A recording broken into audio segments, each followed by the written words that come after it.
Welcome to Frenchy Tales. Make your learning journey fun and exciting with engaging stories. Je m'appelle Claire. J'ai 26 ans et il y a 5 semaines, je suis devenue mère pour la première fois. Avant cela, ma vie était simple. Je vivais avec mon mari, Daniel, dans un petit appartement près du centre-ville. Nous étions mariés depuis 3 ans. Nous n'étions pas riches, mais nous étions heureux. Nous préparions le dîner ensemble, regardions des films le soir et parlions de notre avenir. Je croyais vraiment que nous nous faisions totalement confiance. Tout a changé le jour où notre fille est née. L'accouchement a été long et douloureux. Après de nombreuses heures, j'ai enfin entendu mon bébé pleurer pour la première fois. L'infirmière l'a placé doucement dans mes bras et j'ai immédiatement commencé à pleurer moi aussi. Elle était si petite, si chaude et si belle. Mais une chose nous a tous les deux surpris. Elle avait des cheveux blonds très clairs et des yeux bleus vifs. J'ai les cheveux brun foncé. Daniel aussi a les cheveux foncés et les yeux marrons. Au début, j'ai souri parce que je trouvais notre bébé unique. Mais quand j'ai regardé mon mari, son visage semblait inquiet. Il regardait le bébé en silence. « Ça va ?» ai-je demandé doucement. Il a hésité avant de répondre. « Pourquoi est-ce qu'elle est si différente de nous ?» Je me suis sentie confuse. « Qu'est-ce que tu veux dire ?» Ses cheveux, ses yeux, a-t-il dit calmement. Ça n'a pas de sens. Ces paroles m'ont immédiatement blessée. Je venais d'accoucher et tout ce que je voulais, c'était de la paix et du soutien. À la place, je me suis soudain sentie nerveuse. Les bébés peuvent changer plus tard, ai-je expliqué. Les médecins disent que la couleur des cheveux et des yeux devient parfois plus foncée avec le temps. Daniel a lentement hoché la tête, mais il semblait toujours incertain. Ce moment est resté dans mon esprit. Quand nous sommes rentrés de l'hôpital, les choses ont empiré. Mon corps était faible et je pouvais à peine marcher sans douleur. Ma sœur aînée, Sophie, est restée avec nous pour m'aider. Elle préparait les repas et m'aidait à porter le bébé quand je me sentais fatiguée. Daniel est devenu silencieux, trop silencieux. Il touchait rarement notre fille. Parfois, je le remarquais en train de la regarder silencieusement depuis l'autre côté de la pièce. Un soir, après le départ de Sophie, Daniel s'est assis à côté de moi et a dit quelque chose que je n'aurais jamais imaginé entendre. Je pense que nous devrions faire un test ADN. Pendant un moment, je n'ai même pas pu parler. Un test ADN, ai-je répété. Il regardait le sol. J'ai juste besoin d'être sûre. Ma poitrine s'est serrée. Mes yeux se sont immédiatement remplis de larmes. Tu penses que je t'ai trompé? Je ne sais pas quoi penser, a-t-il avoué doucement. J'avais le cœur brisé. Je l'aimais profondément et entendre ces mots juste après avoir accouché était insupportable. J'étais déjà épuisée, émotive et en douleur. Maintenant, je me sentais aussi complètement seule. Je ne te trahirai jamais, ai-je murmuré. Daniel s'est frotté le front nerveusement. Alors le test le prouvera. J'ai regardé ma fille endormie à côté de moi. Elle semblait paisible et innocente. Je ne voulais pas plus de stress. Je ne voulais pas de dispute autour de mon bébé. Alors, finalement, j'ai accepté. Le lendemain matin, Daniel a préparé un petit sac. « Où vas-tu » ai-je demandé. « Je vais rester quelque temps chez mes parents » a-t-il répondu. Je l'ai regardé avec choc. « Tu pars maintenant, après tout ça ?»« J'ai besoin d'espace » a-t-il dit doucement. Puis il est sorti par la porte. Je suis restée assise sur le canapé, tenant ma fille dans mes bras pendant que les larmes coulaient sur mon visage. L'appartement semblait soudain froid et vide. Les jours suivants ont été difficiles. Daniel m'appelait à peine. La plupart de ses messages étaient courts et distants. « Comment va le bébé? As-tu pris rendez-vous pour le test? Rien d'autre. Aucune gentillesse, aucun réconfort. Un soir, sa mère m'a appelé. Sa voix semblait froide dès le début. « Si ce bébé n'est pas l'enfant de mon fils, a-t-elle dit, tu regretteras d'avoir menti à cette famille. » J'ai senti mes mains trembler. « Je n'ai jamais menti, » ai-je répondu. Mais elle a raccroché sans m'écouter. Cette nuit-là, j'ai serré ma fille contre moi en restant assise près de la fenêtre. Les lumières de la ville semblaient floues à travers mes larmes. Mon bébé a lentement ouvert ses yeux bleus et m'a regardé. À ce moment-là, j'ai compris quelque chose d'important.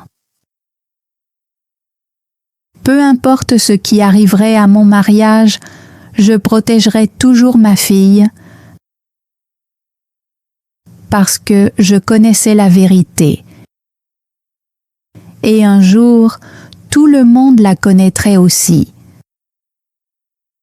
Ce soir-là, mon téléphone a vibré pendant que je nourrissais ma fille. Je savais déjà que c'était Daniel avant même de regarder l'écran. « As-tu pris rendez-vous pour le test ADN ?» J'ai fixé le message pendant plusieurs secondes. Pas de bonjour. Aucune question sur le bébé. Aucune question sur mon état après l'accouchement, seulement le test. Quelque chose en moi s'est encore brisé. J'ai écrit une courte réponse. Oui, demain matin. Quelques secondes plus tard, un autre message est apparu. D'accord, c'était tout. J'ai lentement posé le téléphone à côté de moi et fermé les yeux. Ma sœur Anna a immédiatement remarqué mon expression. Qu'est-ce qu'il a dit ? Demanda-t-elle doucement. J'ai ri légèrement, mais sans aucune joie. Il ne pense qu'au test, ai-je répondu. Plus rien d'autre ne compte pour lui maintenant. Anna semblait en colère. Tu viens d'avoir un bébé, il devrait prendre soin de toi, pas te traiter comme ça. J'ai hoché la tête, mais j'étais trop fatiguée pour parler davantage. Cette nuit-là, j'ai à peine dormi. Chaque fois que ma fille bougeait ou faisait un petit bruit, je me réveillais immédiatement. Mon corps était encore faible après l'accouchement et mon esprit ne trouvait aucun repos.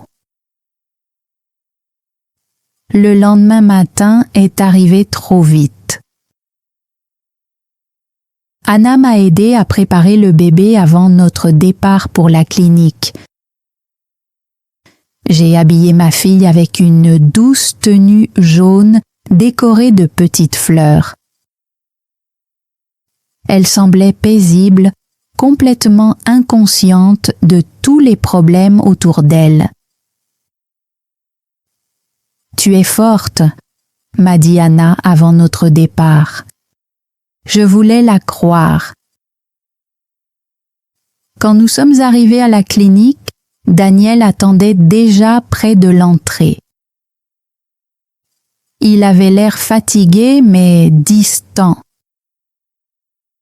comme un homme debout à côté d'inconnus. « Ah, salut !» ai-je dit doucement. « Salut !» répondit-il.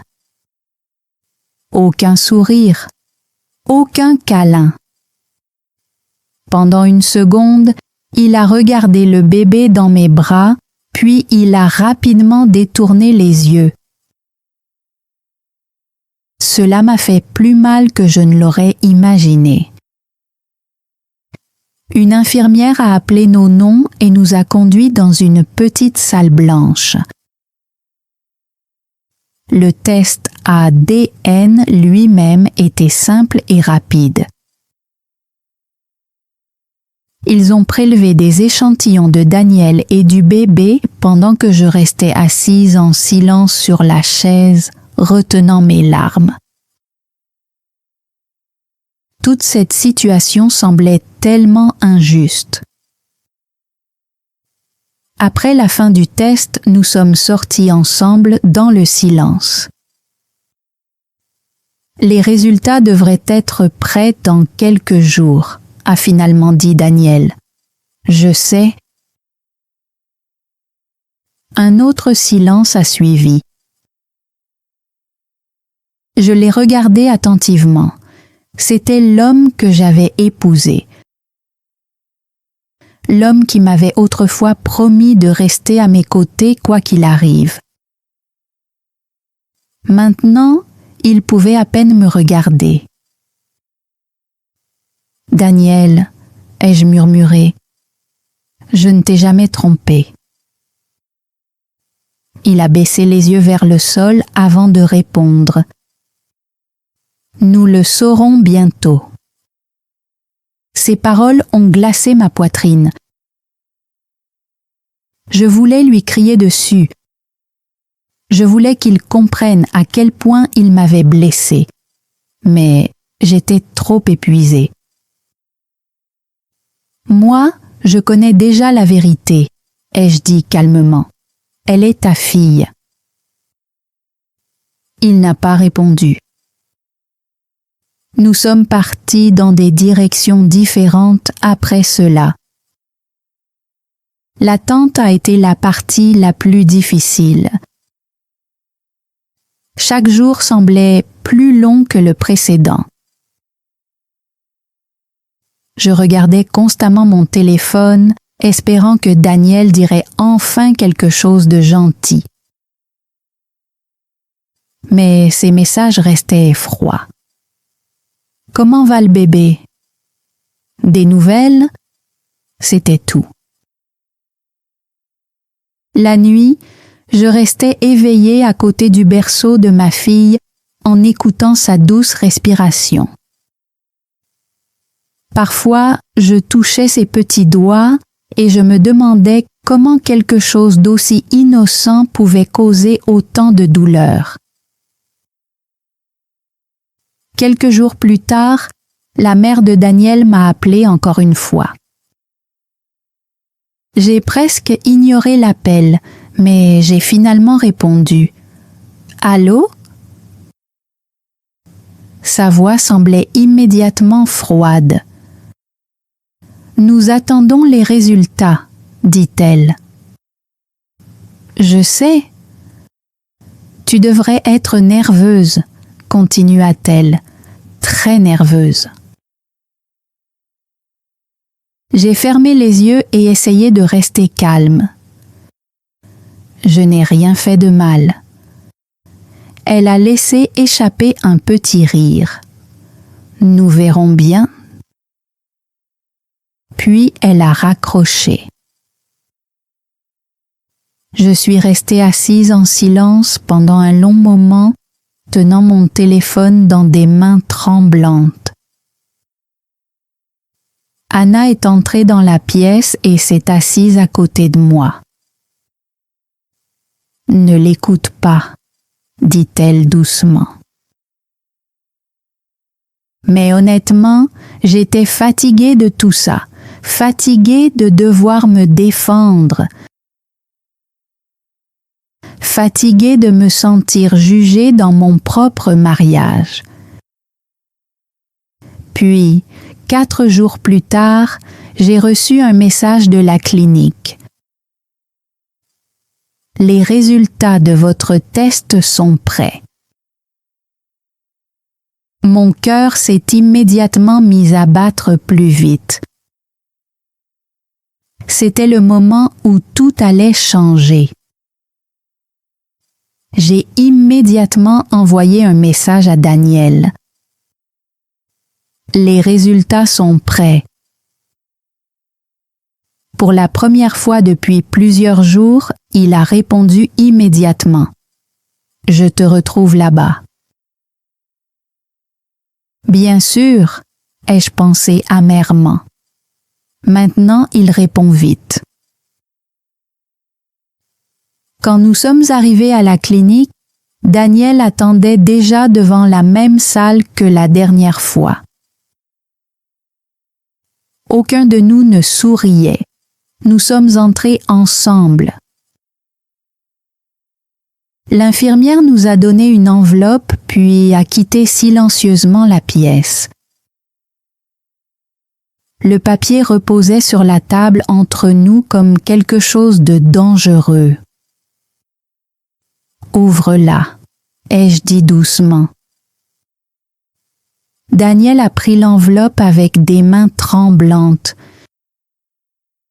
J'ai remarqué qu'il semblait nerveux maintenant. Pendant plusieurs secondes, la pièce est restée complètement silencieuse, à part les petits sons de ma fille. Puis, il a ouvert les résultats.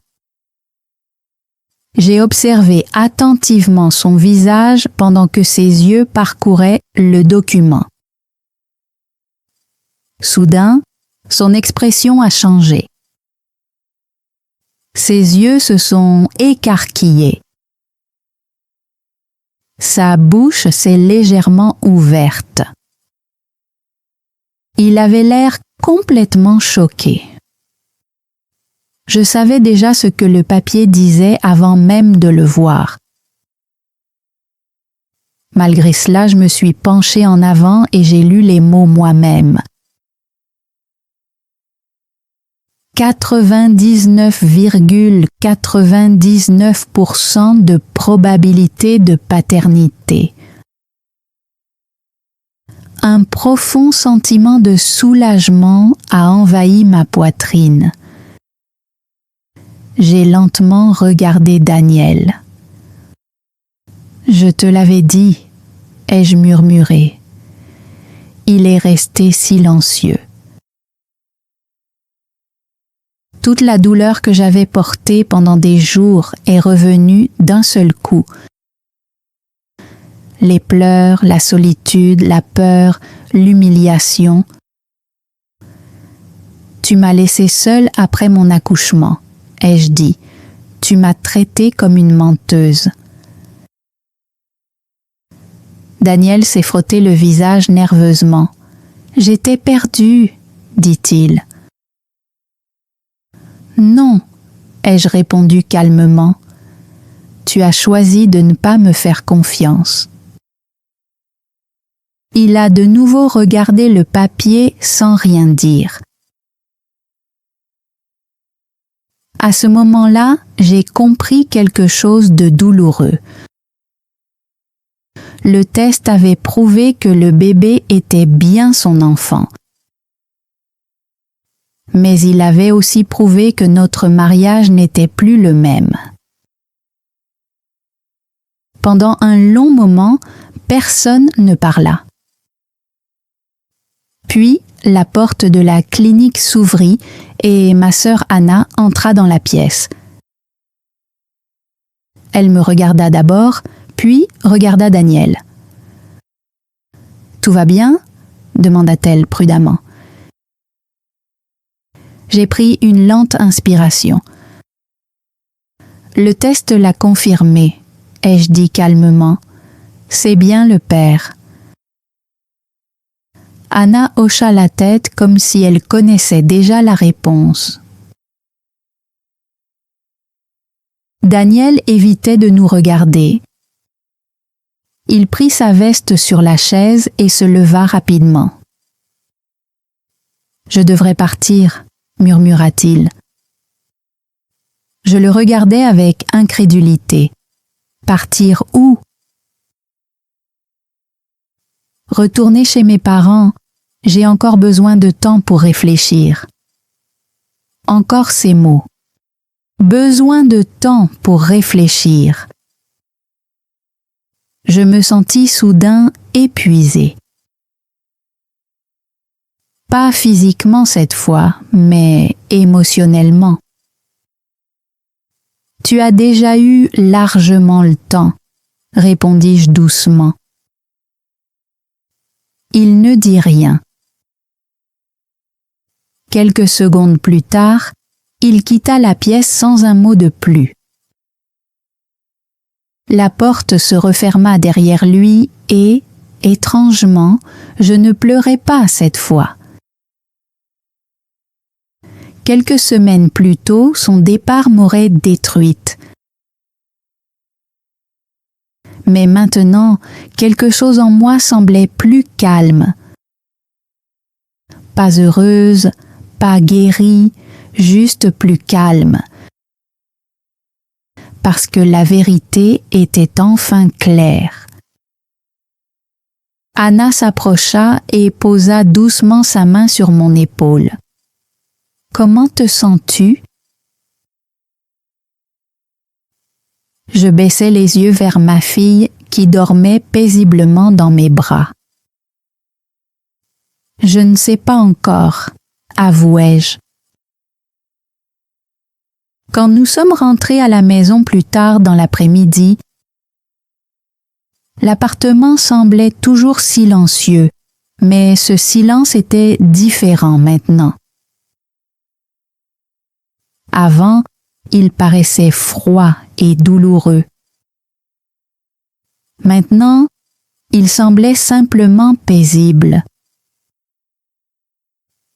Je me suis assise près de la fenêtre avec mon bébé dans les bras, en pensant à tout ce qui s'était passé. Les accusations de Daniel, son silence, les nuits où je pleurais seule tout en essayant de m'occuper d'un nouveau-né. Une partie de moi était encore en colère, une autre partie était simplement fatiguée. Ce soir-là, mon téléphone sonna. C'était la mère de Daniel. Je regardais l'écran pendant quelques secondes avant de répondre. Allô? Sa voix semblait plus douce qu'avant. Nous avons entendu parler des résultats, dit-elle calmement. J'attendis qu'elle continue. Daniel traverse une période difficile. J'ai presque ri en entendant ces mots.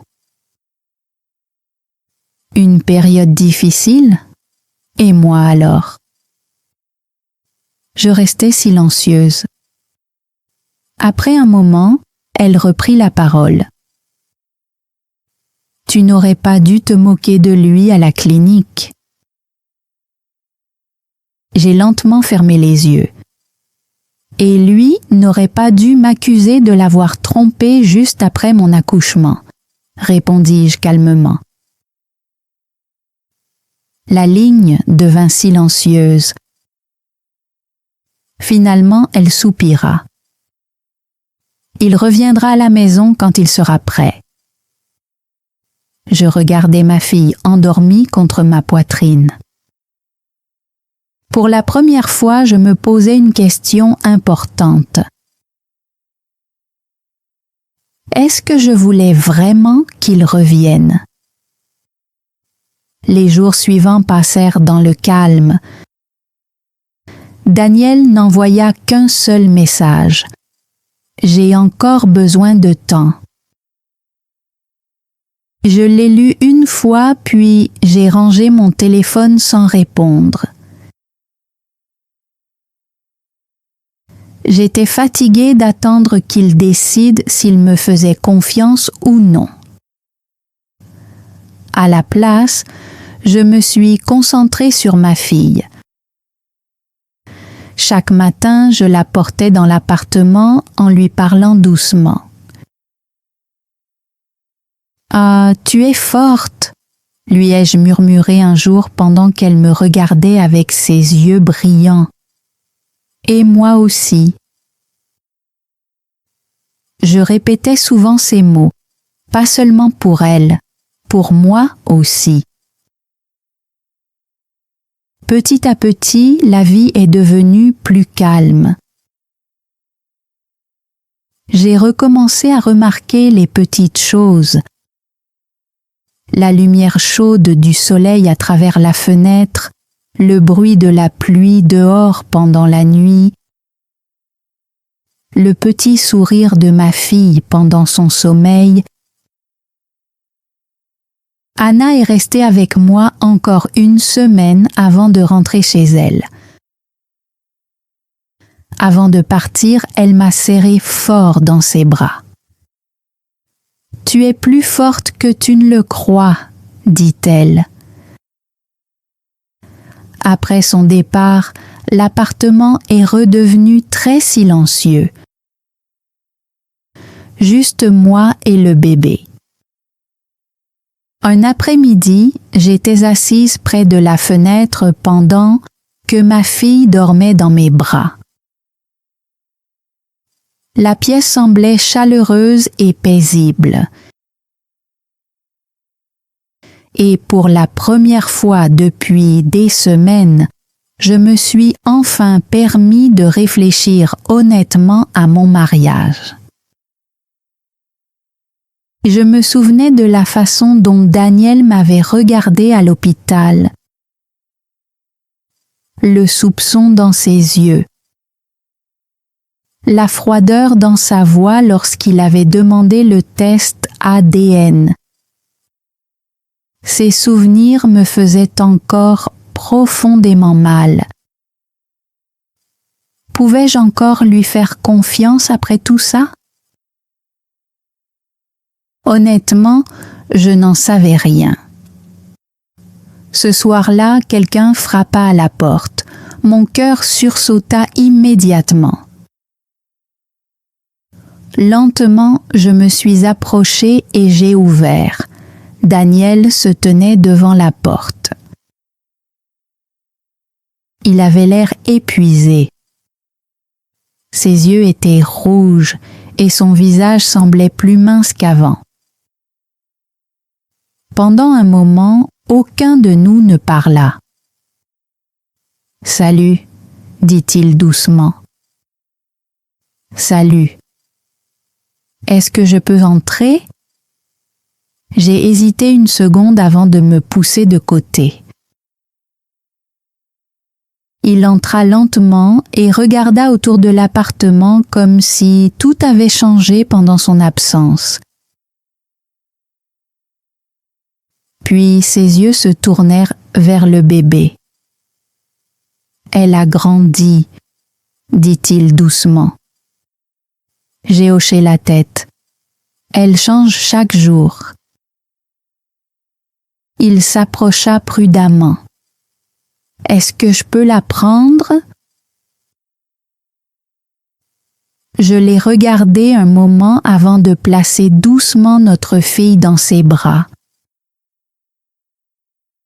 Il la tenait avec précaution, presque nerveusement. Pour la première fois depuis des semaines, son expression s'adoucit complètement. « Elle est magnifique », murmura-t-il. Je restais silencieuse. Quelques instants plus tard, il me regarda. « Je suis désolé, » dit-il. Les mots étaient calmes, mais sincères. J'avais tort, je t'ai blessé. Je l'écoutais attentivement, mais mon cœur restait prudent. J'avais peur, continua-t-il. J'ai laissé ma peur me contrôler. Tu pensais que je t'avais trahi, répondis-je doucement. Il baissa les yeux. Oui. La pièce redevint silencieuse. Puis il regarda notre fille qui dormait paisiblement dans ses bras. « Je connais la vérité maintenant, » murmura-t-il, « et je me déteste d'avoir douté de toi. » Je regardai Daniel pendant un long moment avant de parler. « Tu aurais dû me faire confiance dès le début, » dis-je calmement. Mes paroles auraient dû suffire. Il baissa lentement la tête. « Je sais, » répondit-il. « Tu as raison. » La pièce devint de nouveau silencieuse. Notre fille dormait paisiblement dans ses bras, complètement inconsciente de tout ce qui s'était passé entre nous. Daniel la regarda et soupira. « J'ai manqué tellement de choses, » dit-il doucement. « Ces premiers jours, ta douleur, je n'étais pas là pour toi. » J'ai croisé les bras et détourné le regard un instant. « Non, » répondis-je honnêtement. « Tu n'étais pas là. » Son visage montra immédiatement du regret. « Je veux réparer ça, » dit-il. « Je veux que nous redevenions une famille. » Une partie de moi voulait le croire. Je l'aimais encore, mais une autre partie de moi se souvenait des nuits où je pleurais seule après avoir accouché. Je me souvenais de sa voix froide demandant des preuves. Je ne sais pas si les choses peuvent redevenir normales, avouai-je. Il semblait inquiet. « Qu'est-ce que tu veux dire ?»« Je veux dire que je suis encore blessée, » répondis-je. « Tu as brisé ma confiance. » Daniel hocha lentement la tête. « Je comprends. » « Non, » répondis-je doucement. « Je ne pense pas que tu comprennes totalement encore. » Tu m'as laissé seule au moment où j'avais le plus besoin de toi. Cette douleur ne disparaît pas rapidement. Il resta silencieux. Après un moment, je repris la parole. Tu peux rester ici, tu peux être son père. Je ne t'empêcherai jamais de l'être. Une petite lueur d'espoir apparut sur son visage. Mais nous n'allons pas bien pour autant, continuai-je. Pas en tant que mari et femme. Son expression changea de nouveau, plus sérieuse cette fois. Je ferai tout ce qu'il faut, dit-il rapidement. Ce n'est pas quelque chose qu'on répare en un jour, répondis-je. La confiance demande du temps, du vrai temps. Il hocha la tête. Cette nuit-là, Daniel resta à l'appartement. Pour la première fois depuis des semaines, il s'occupa du bébé avec moi. Il changea ses vêtements, la porta quand elle pleurait et resta éveillé avec moi pendant la nuit. Au début, cela semblait étrange, pas parfait, mais différent. Lentement, au fil des jours suivants, nous avons commencé à parler davantage. Certaines conversations étaient simples et légères. D'autres étaient difficiles et émotionnelles. Certains jours, je me sentais de nouveau proche de lui. D'autres jours, je ressentais encore de la colère. Mais une chose changea en moi. J'ai arrêté de cacher mes sentiments. Quand je me sentais blessée, je le disais. Quand j'avais peur, je le disais. Et cette fois, Daniel m'écoutait. Un soir, je regardais ma fille dormir paisiblement entre nous et j'ai compris quelque chose d'important. L'amour sans confiance devient fragile. Et la confiance, une fois brisée, demande du temps pour être reconstruite. Mais j'ai aussi appris quelque chose sur moi-même. J'étais plus forte que je ne le pensais. Peu importe ce qui arriverait dans le futur, je savais une chose avec certitude. Je ne laisserai plus jamais quelqu'un me faire douter de ma propre vérité. Merci beaucoup d'avoir écouté cette histoire jusqu'à la fin et d'avoir appris le français avec moi ici sur Frenchy Tales. J'espère que cette histoire vous a aidé à améliorer votre compréhension orale, votre vocabulaire et votre prononciation en français de manière naturelle et simple. Si vous avez aimé cette vidéo, n'oubliez pas de liker, de vous abonner et de soutenir la chaîne afin que nous puissions continuer à apprendre le français ensemble à travers des histoires émotionnelles et inspirées de la vie réelle. Prenez soin de vous, continuez à pratiquer chaque jour et je vous retrouverai dans la prochaine histoire ici sur Frenchy Tales. Au revoir et à très bientôt. Thanks for joining Frenchy Tales. Don't forget to like, subscribe, and keep learning through stories. See you next time.